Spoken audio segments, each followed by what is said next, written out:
तो आज हम देखेंगे संख्या पद्धति में जो हमारा नंबर सिस्टम टॉपिक चल रहा था उसमें देखेंगे हम संख्याओं के बारे में कि संख्याएं होती क्या हैं।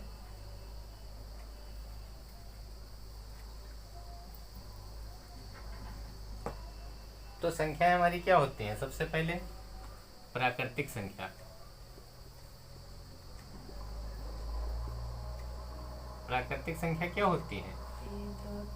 1 2 3 4 है ना। उसके बाद पूर्ण संख्या। पूर्ण संख्या क्या होती है हमारी? 0 1 2 3 4। पूर्ण संख्या जो 0 से स्टार्ट हो, है ना। फिर इसके बाद हमारी सम संख्या क्या होती है? 2 4 6 8। 2 है, 4 है, 6 है, 8 है, ये क्या है? सम संख्या। अगर बात की जाए हमारी विषम संख्या, 1 3 5 7। 1 3 5 7, ये क्या है? विषम संख्या। विषम संख्या। अब अगर बात की जाए हमारी अभाज्य संख्या, अब अभाज्य संख्या क्या है? 2 3 5 7। यानी अभाज्य संख्या होती क्या है? अभाज्य संख्या वो होती हैं जो खुद से कटे और जिनका गुणनखंड 1 हो। यानी कि जैसे 2 हमारा है तो ये या तो खुद वो संख्या होगी या फिर उसका फैक्टर 1 होगा। ऐसे ही 3 में या 3 से कटेगी या तो 1 से, है ना। यानी कि इसका अभाज्य संख्या का मतलब क्या है? या तो वो संख्या खुद से कटे या फिर उसका गुणनखंड 1 हो। अब यहाँ पे जैसे अगर यहाँ पे 8 आ जाता तो क्या ये अभाज्य है? ये तो 2 से कट जाएगा। अगर 9 आ जाता तो ये क्या अभाज्य है? ये 3 से कट जाएगा, है ना। तो लेकिन अगर 11 होता तो 11 आ जाता क्योंकि 11 खुद से कटेगा और 1 से कटेगा। ठीक, समझ में आया। और अब आगे है सहअभाज्य संख्या।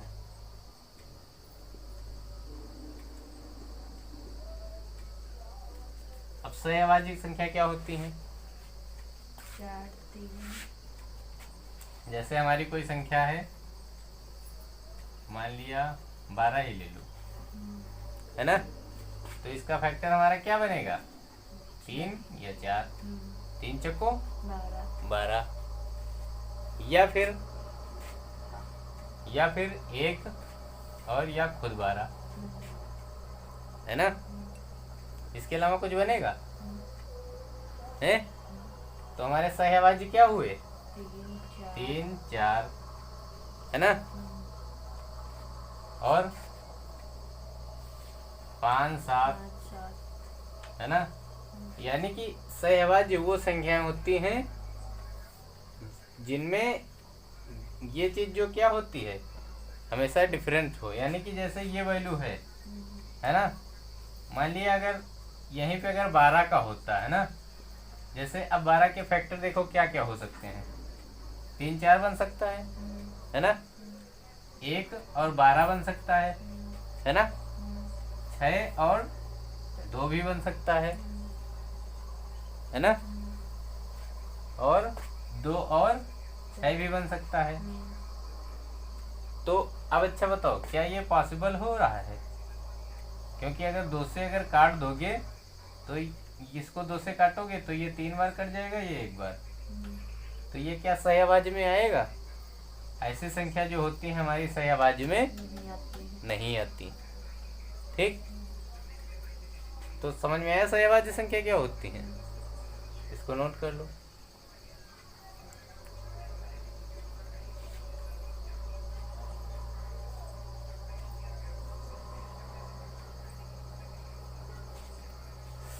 अब देखो पूर्णांक क्या होते हैं, इसको साफ कर दें। इसकी थ्योरी किसने दी? किसको?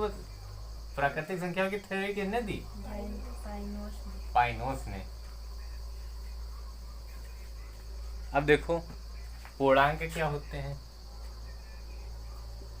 पूर्णांक अब पूर्णांक पूर्णांक या इनको क्या बोलते हैं, इंटीजर।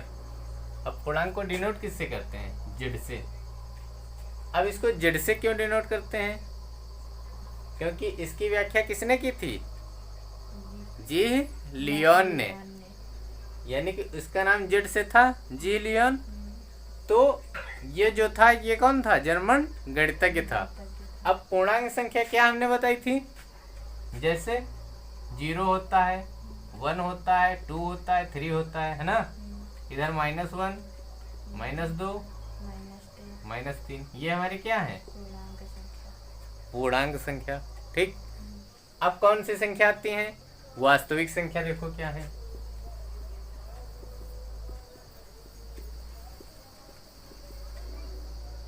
अब वास्तविक संख्या क्या होती है, वास्तविक संख्या क्या होती है, वे संख्या जिनका वर्ग करने पर, जिनका वर्ग करने पर क्या हो, संख्या हमारी प्लस में आए, यानी कि वो संख्या जिनका वर्ग करने पर संख्या हमारी पॉजिटिव आए या धनात्मक आए। जैसे वो लिखना है, हिंदी लिखनी है इसकी।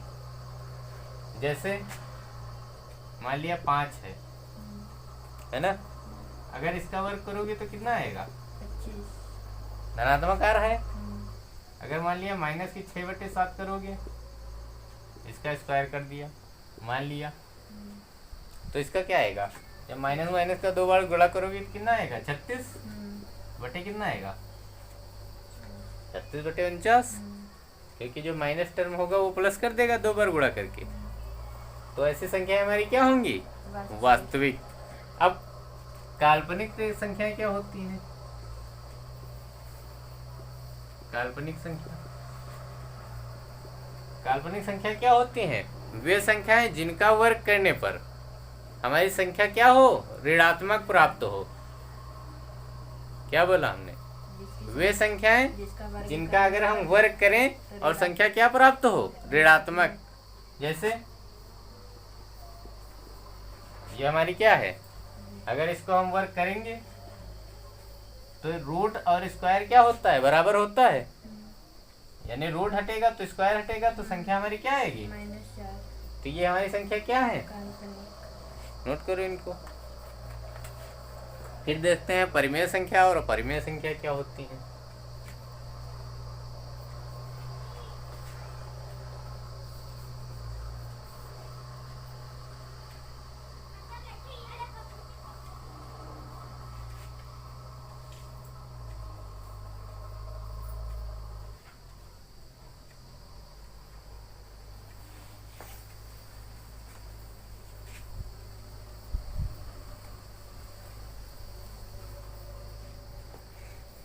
देखो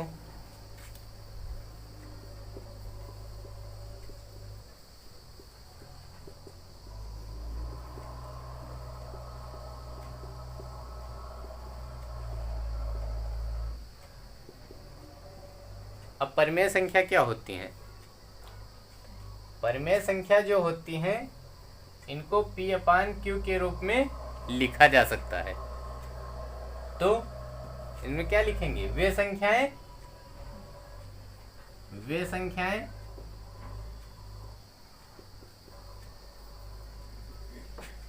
जिनको P/Q के रूप में लिखा जा सके।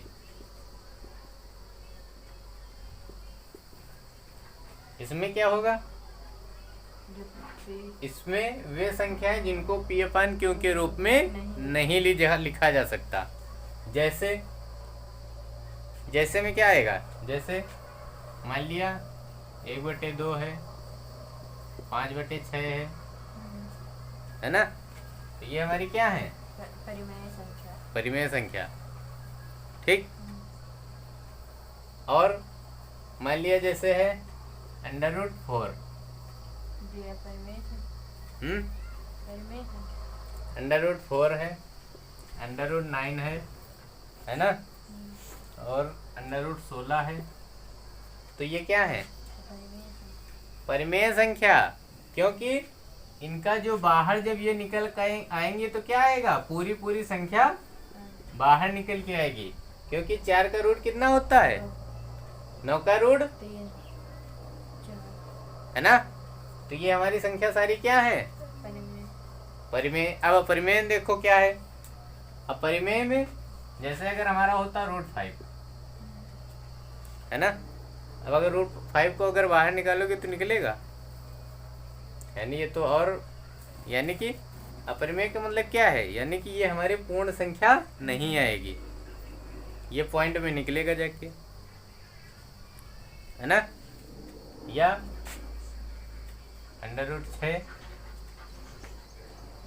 है ना, या √15, ये सारी संख्या हमारी क्या है, अपरिमेय। अपरिमेय। और देखो परिमेय में क्या होता है, परिमेय में हमारा 22/7 होता है। 22/7 किसका मान होता है, पाई का होता है कि नहीं। 22/7 जो संख्या है वो परिमेय है, लेकिन जो हमारी पाई होगी वो क्या है, अपरिमेय है, समझे। 22/7 हमारी संख्या परिमेय होगी, लेकिन पाई क्या है, अपरिमेय है। ठीक, इतना नोट करो। फिर और बताएं क्या परिमेय होता है, क्या परिमेय।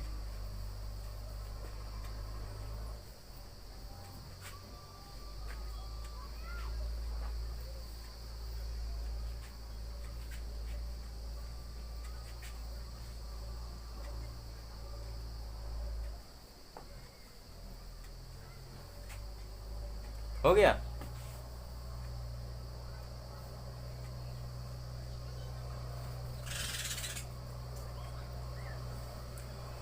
हम्म,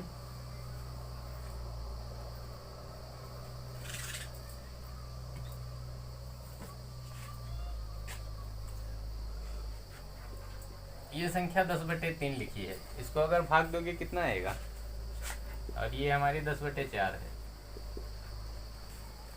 इसको भाग दो कितना आएगा,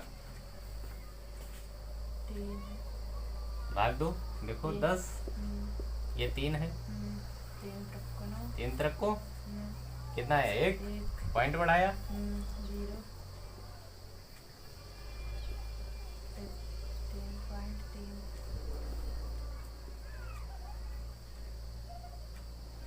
3 आएगा।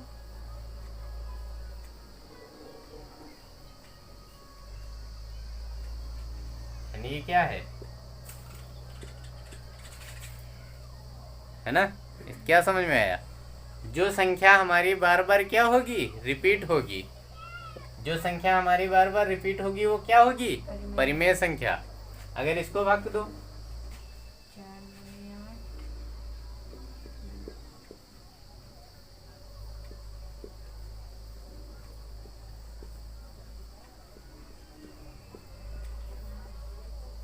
कट गया, ये रिपीट हो रहा है कहीं, है ना।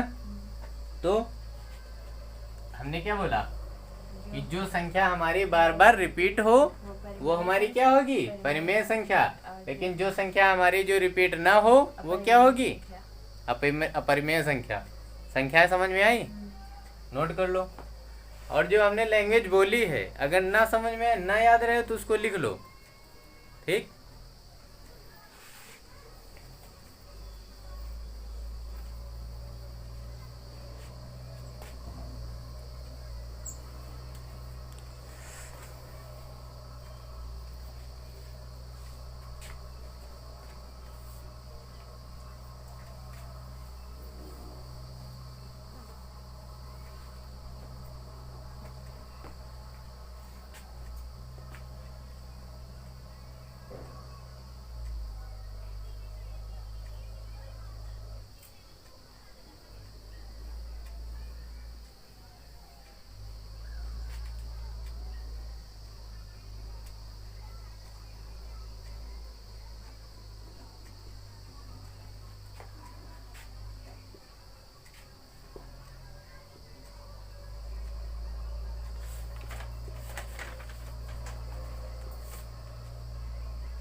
बताओ इसमें अपरिमेय संख्या कौन है? इसमें अपरिमेय संख्या कौन है? अभी हमने बताया परिमेय और अपरिमेय। अगर संख्या समझ में आई तो बताओ इसमें अपरिमेय संख्या कौन है? ये सवाल है, बताओ।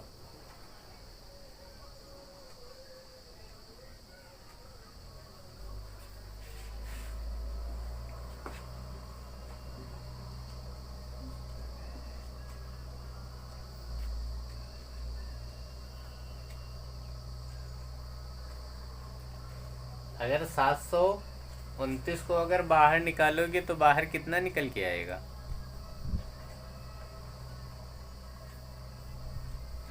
यहाँ पे क्या लगा है? क्यूब रूट लगा है ना? अगर 729 को अगर 9 करोगे तो कितना आएगा? 729 आएगा, क्योंकि 9 9 81 इंटू 9, तो 9 के 9 9 थे, तो ये क्यूब किसका है? 9 का है, यानी 9 यहाँ से बाहर आया, है ना? ये क्या 143 बाहर आएगा? यहाँ से कितना आएगा? ये अगर 121 है यानी कि 11 का स्क्वायर है ये, है ना? और ये किसका क्यूब है? ये भी 11 का क्यूब है। 11 गिरा हम 121, 21 गिरे हैं 1331। अब परिमेय में हमने क्या बताया? जो संख्या रूट के बाहर अगर पॉजिटिव में आ जाती है यानी कि पूर्ण संख्या में, वो हमारी क्या होगी? अब ये संख्या हमारी क्या बाहर निकल रही है, तो यही हमारी संख्या क्या हो जाएगी? समझ में आया? परिमेय संख्या और अपरिमेय संख्या। अभी अगर डाउट हो तो बता दो। नहीं डाउट है? ठीक, फिर आगे देखो।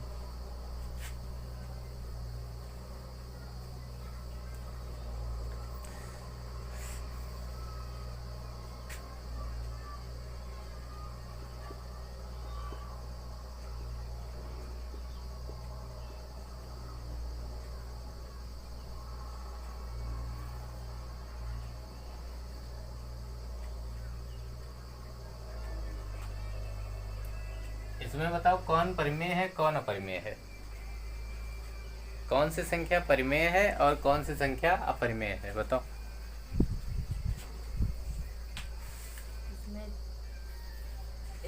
12, 13 और 15 परिमेय है, 16 नहीं, ये अपरिमेय है और 16 परिमेय है। ये क्या है? अपरिमेय। अपरिमेय। और 13 ये भी परिमेय, ये भी, यानी ये परिमेय है। हाँ। चलो अब देखो, अब हम देखते हैं कि जो हमारे गुणनखंड होते हैं तो गुणनखंडों की संख्या कैसे निकालते हैं। ठीक, तो जैसे हमारा क्वेश्चन है 200 के सभी गुणनखंडों की संख्या निकालो।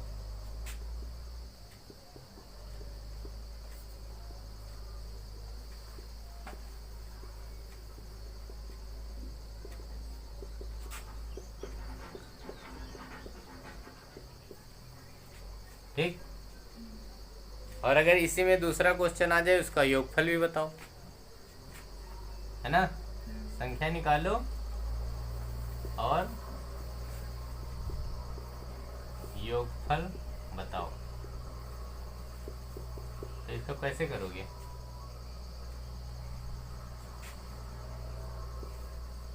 तो सबसे पहले क्या करोगे? 200 के गुणनखंड निकालो। तो 200 का गुणनखंड कैसे होगा? 2 100 आया, फिर 2 से काटा, 50 आया, फिर 2 से काटा, 25 आया, फिर 5 से काटा, 5 आया, है ना?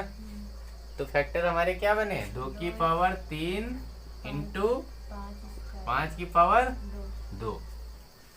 अब अगर देखो गुणनखंडों की अगर संख्या निकालना है, ध्यान से देखना, गुणनखंडों की संख्या अगर निकालना है तो क्या करोगे, जो हमारी पावर है, पावर से हम एक हमेशा ऐड कर लेते हैं।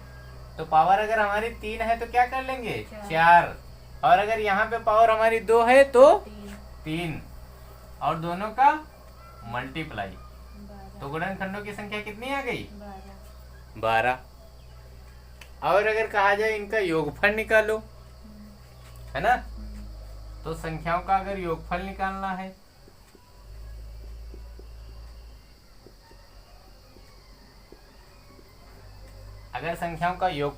है तो क्या करोगे, फिर देखो जो हमारी ये 2 है ना, तो 2 की पावर 0 से लेके 3 तक जाएंगे।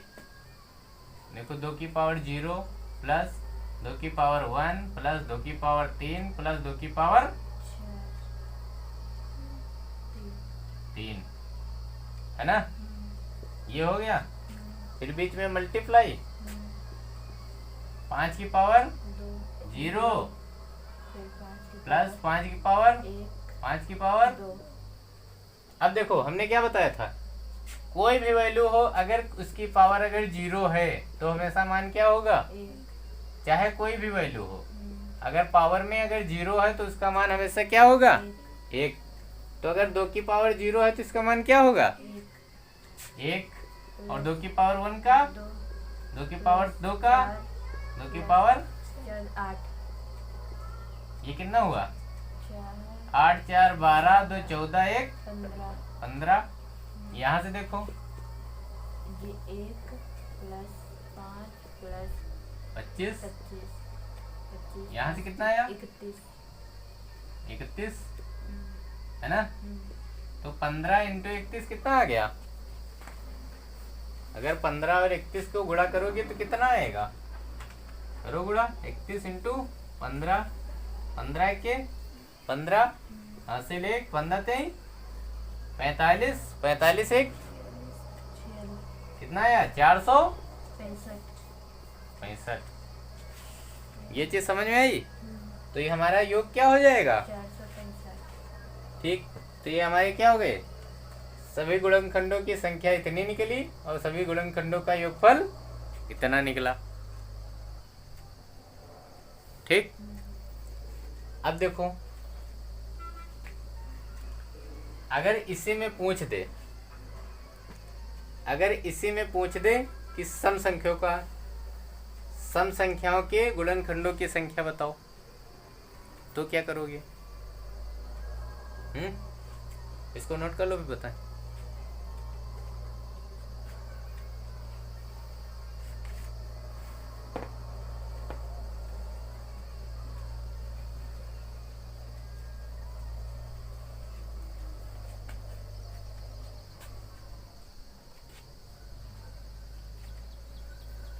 ये चीज समझ में आई।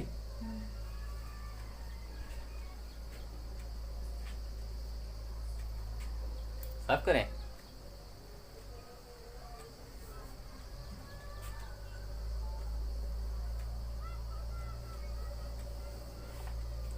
अब देखो इसी अगर क्वेश्चन में होता 200 के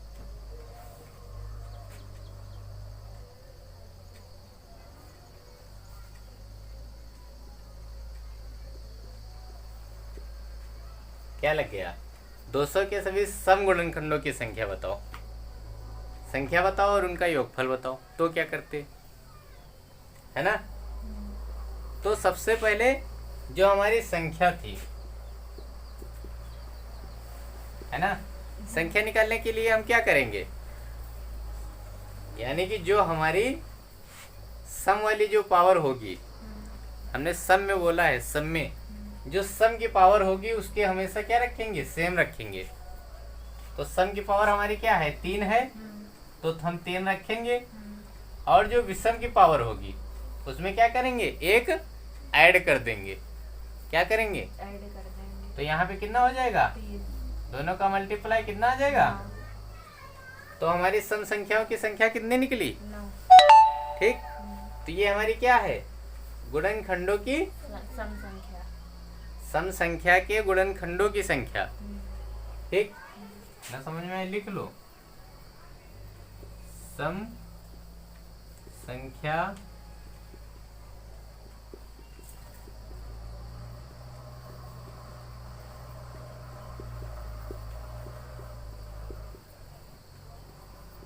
कितनी? 9। अगर इसमें पूछा जाता योगफल इसी का, अगर योगफल निकालना होता तो क्या करते? योगफल अगर निकालना होता तो क्या करते? फिर देखो, उसमें हम कहाँ से जा रहे थे? 2 की पावर 0, 2 की पावर 1, 2 की पावर 2, 2 की पावर 3। लेकिन इसमें हमें 0 से नहीं चलना है, इसमें हमें कहाँ से चलना है? 2 की पावर 1 से। 0 को छोड़ देंगे, 2 की पावर 1 2 की पावर 2 और 2 की पावर 3 इंटू। 5 लेकिन जो विषम है उसमें हमको 0 से ही चलना है। कहाँ से चलना है? 0 से। तो 5 की पावर 0, 5 पावर 1, 5 की पावर 2। अब इसका कितना आएगा? 2 plus 4 4 plus 8 8 into 1 plus 5 plus 25 इसका कितना आया? 31 31 इंटू 14 मल्टीप्लाई करो, कितना आएगा? 14 के 14 14 14 3 42 42 एक 43। 434। तो ये समझ में आया? नोट करो।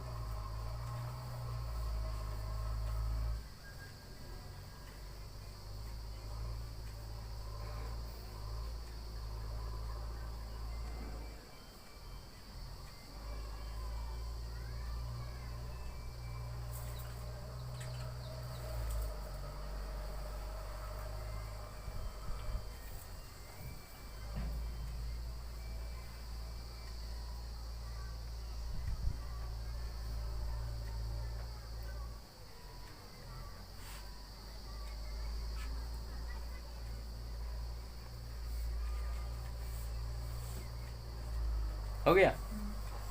अगर इसमें पूछ ले अगर विषम संख्याओं के बारे में तो, है ना, अगर यहाँ पे अगर सम संख्या की जगह पे मान लिया विषम आ जाए तो क्या करोगे? देखो, एक ही सवाल में सब कुछ समझना है ना। यहाँ पे अगर विषम हो जाए, ये विषम है ना, तो क्या करोगे? तो अब देखो, अगर हमने बोला कि विषम करना है ना, तो हम इसको छोड़ देंगे, है ना। इसको हम क्या करेंगे?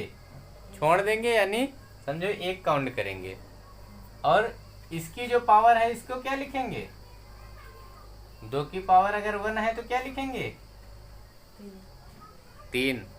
तो 1 इंटू 3 हमारा क्या आएगा? 3 ही आएगा। ये हमारी क्या हो गई? विषम संख्याओं की संख्या। और अगर योगफल निकालना है तो, अगर योगफल निकालना है तो 5 तो फिर हम अब विषम में देख रहे हैं, विषम में हमने क्या बोला? सम को छोड़ देते हैं, है ना।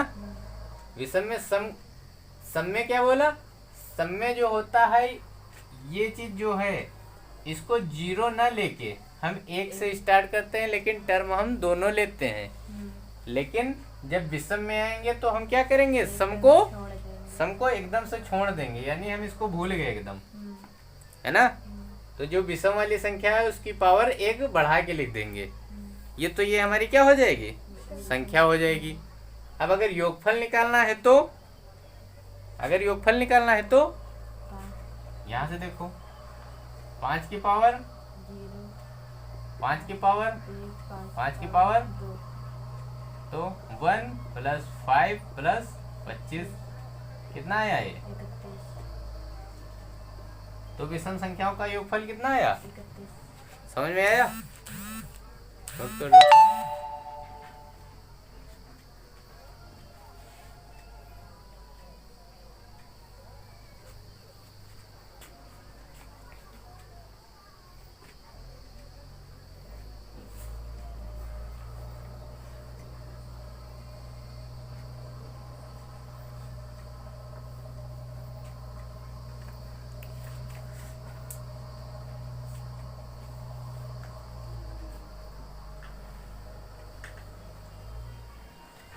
अगला एक सवाल लिख लो। अब 100 संख्या, अगर सब 100 संख्या है, जहाँ पे हमने 200 का कराया है, एक 100 लिख लो और 100 वाला घर से करके लाना। ठीक।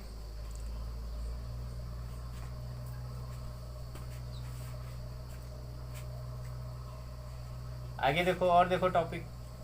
अगर अगर हमसे पूछा जाए, मान लिया अगर पूछ ले, एक मिनट,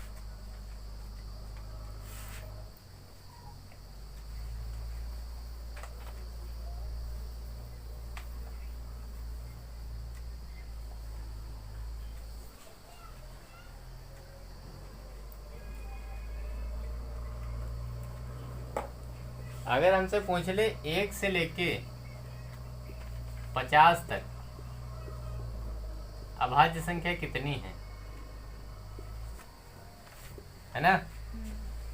तो इसका देखो एक कोड होता है। क्या होता है? 44 223, है ना? कितना होता है?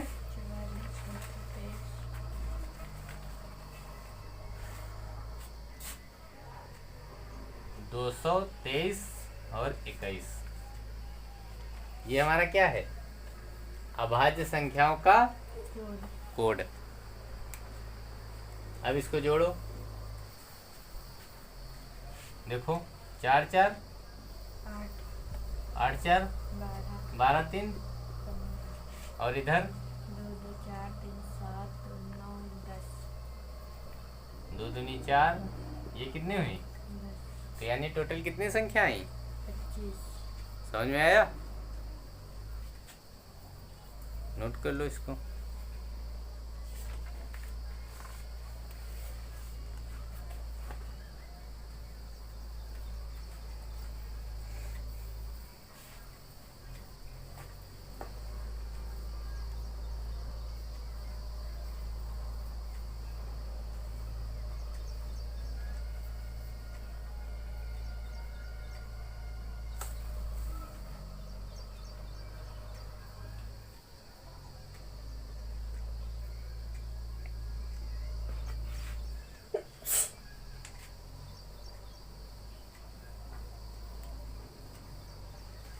कल हमने एक सवाल कराया था, पूछा था,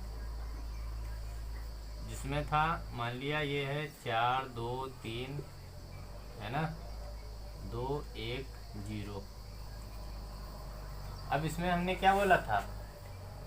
अब इसमें बताओ, पहले तो बताओ 3 का स्थानीय मान, और इस 2 का बताओ स्थानीय मान और जातीय मान दोनों। बताओ।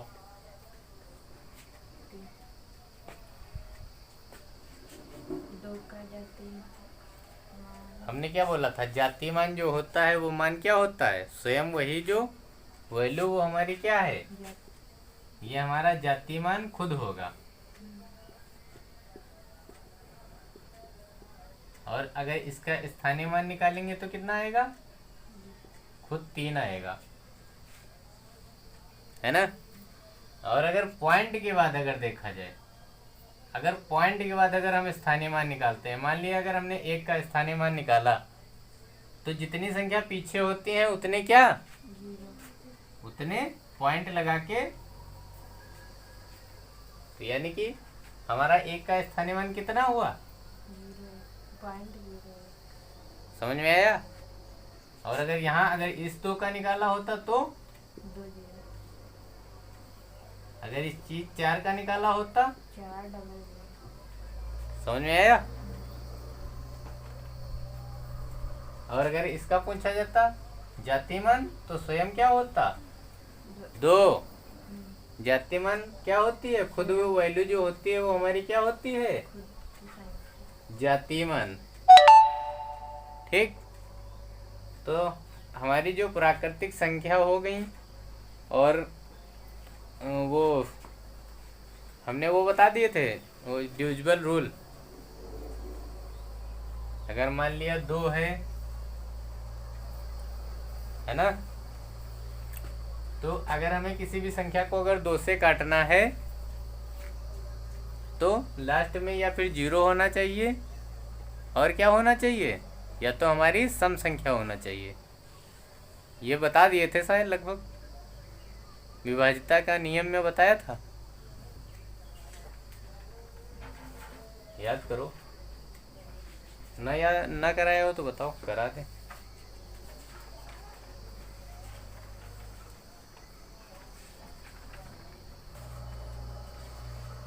देख लो अच्छा विभाज्यता का नियम।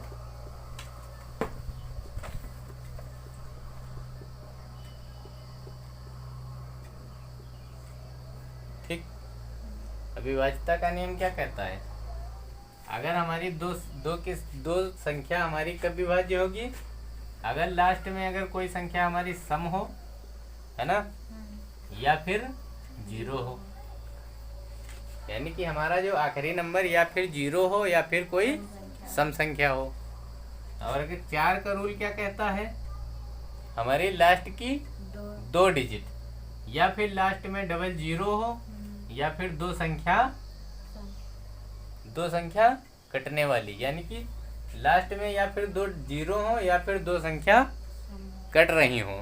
ठीक, यानी कि हम लास्ट के या फिर 2 0 देखेंगे या फिर लास्ट की 2 संख्या जो कटने वाली होंगी वो देखेंगे। और अगर 8 का रूल है तो उसमें लास्ट की 3 डिजिट चेक करेंगे, है ना। अगर लास्ट की 3 डिजिट कट गई समझो पूरा कट गया।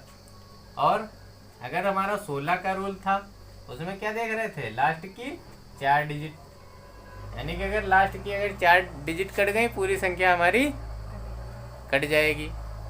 और हमारा 5 का रूल क्या था, लास्ट में या फिर 0 आ जाए या फिर 5 आ जाए तो वो हमारी संख्या क्या होगी, 5 से कट जाएगी। 3 का रूल क्या था, यानी टोटल जो अंक होते थे अंकों का योग और बटे 3, अंकों का योग बटे 3। 9 का रूल क्या था, अंकों का योग बटे, जब कराया नहीं तो याद कैसे, इसका मतलब करा चुके हैं, है ना। अच्छा बताओ,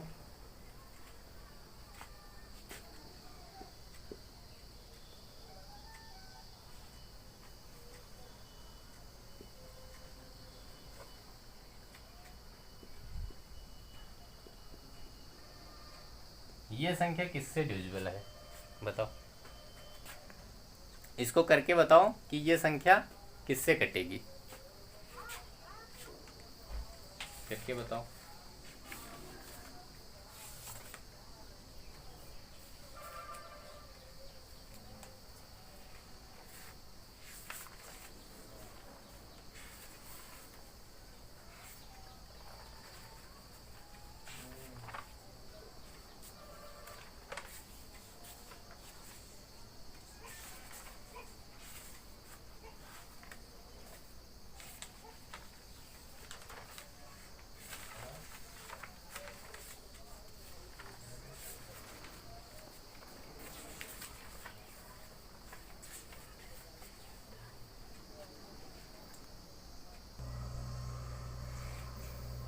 गल्प है, किससे कटेगी, अरे तो खुला दिख रही है। हमने क्या बोला, लास्ट में सम संख्या हो तो सम संख्या है कि नहीं, 6, तो ये 2 से नहीं कटेगी है। तो फिर और देखो 3 का नियम क्या है, अंकों का योग, देखो 3 3 6 4 10 6 16। अब 16 क्या 3 से कटेगा, तो इसका मतलब अगर ये 16 3 से नहीं कटेगा तो ये संख्या भी 3 से नहीं कटेगी। काट के देख लो, 3 चौको 12, 3 1 के 3, 3 1 के 3, फंस गया 16, कटा कहीं, यानी कि यहाँ पे सिर्फ किससे कटेगा। और 4 का रूल क्या कहता है, लास्ट के 2 डिजिट, 4 1 के 4, फिर 6 फंस गया, नहीं कटेगा।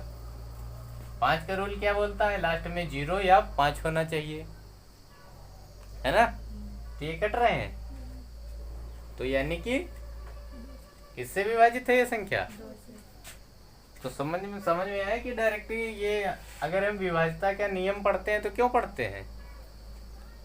समझ में आया कि इससे डायरेक्टली हम कर सकें। अगला देखो,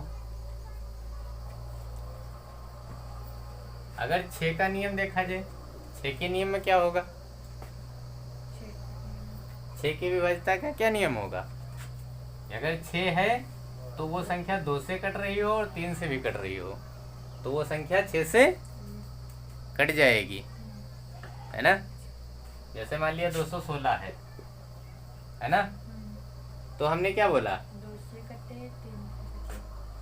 2 से कटे और 3 से कटे, है ना? तो पहले इस पे देखो 3 का रूल क्या फॉलो हो रहा है? क्यों फॉलो क्यों नहीं हो रहा है? हमने क्या बोला था? अंकों का योग बटे अंकों की, तो अंकों का योग कितना हुआ? 3 और 6 9, ये तो फॉलो हो गया। और दूसरा देखो हमने क्या बोला था लास्ट में? सम संख्या है, तो दोनों अगर फॉलो हो गए तो 6 कटेगा नहीं इससे। समझ में आया 6 का रूल? और अगर 10 का रूल हो तो क्या होगा? अरे लास्ट में 0, लास्ट में 1 0 हो, 2 0 हो, कितने भी 0 हो, अगर लास्ट में 1 भी 0 है तो क्या होगी? वो संख्या 10 से कट जाएगी। अब देखो 11 का रूल क्या कहता है, बताओ।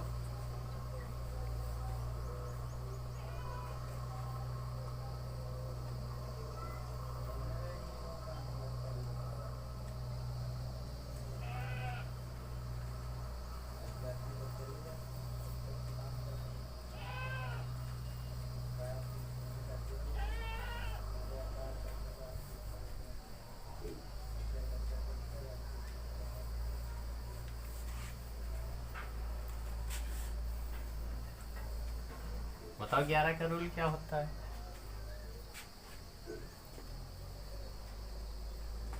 नहीं पता? तो इतने कंफर्म तैयार हो गए। अभी 11 का रूल होगा, 7 का भी होगा, है ना?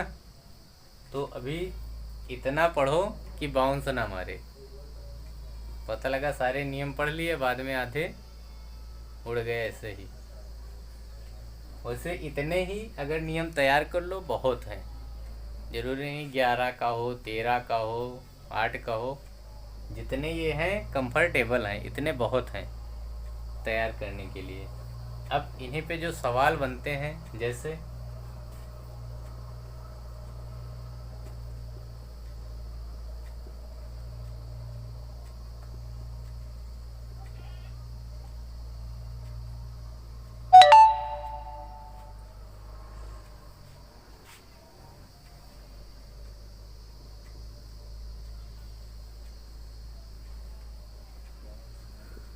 बताओ ये संख्या किससे डिविजिबल है? 2 से। 2 तो ऑप्शन में भी नहीं। ऑप्शन में बताओ।